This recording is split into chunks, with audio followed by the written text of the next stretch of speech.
Hello all. So a lot of us have said for years that the U.S. gets in trouble with other countries because it keeps supplying weapons to them and building up militaries and gets their nose into other people's business, takes over a country by replacing their leaders with people they want instead of the people that live there want. They've done this over and over and over. Well, here we are again, supplying Saudi Arabia with more weapons. Yes, let's go to the board and I'll show you another weapons sale.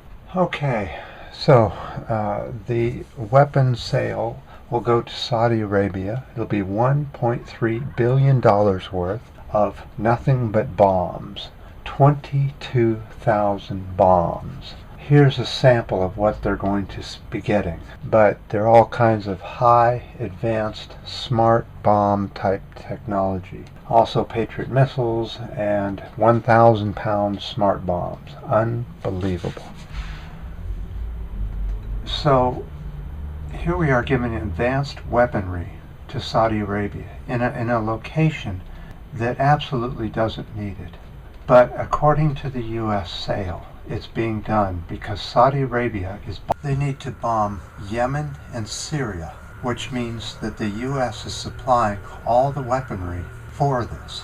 So that means that the U.S. is at war with Yemen and Syria through Saudi Arabia. You see how they're getting around all this? The military-industrial complex, it's making its money, $1.3 billion.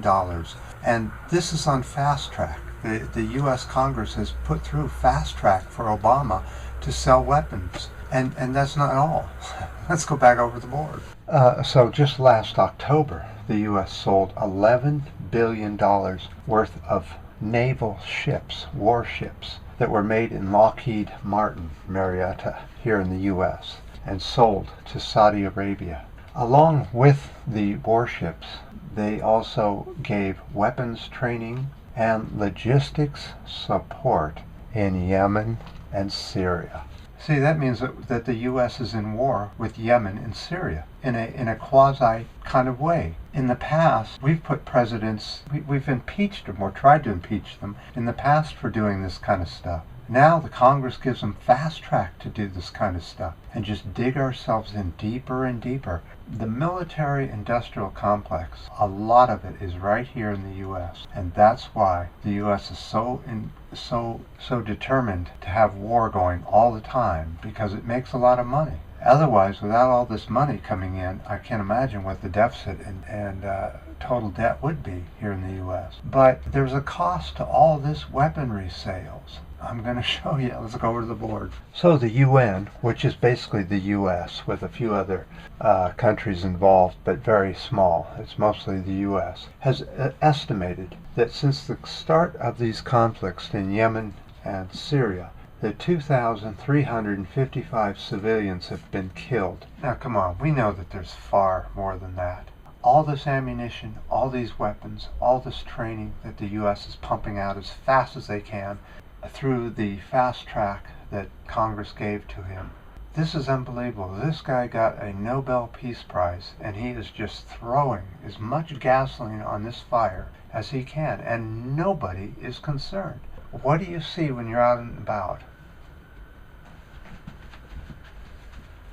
That's all you see. It's every single person out in the streets of San Francisco are absolutely glued to a stupid phone. Everything they do. I saw a race the other day, and about a quarter of the people in the race were still on their phones, even during a foot race. Unbelievable. Nobody's paying attention to any of this. Nobody seems to care. But I'll keep putting out the information, and I appreciate all the comments on the last videos and the ups and the downs, and until next time.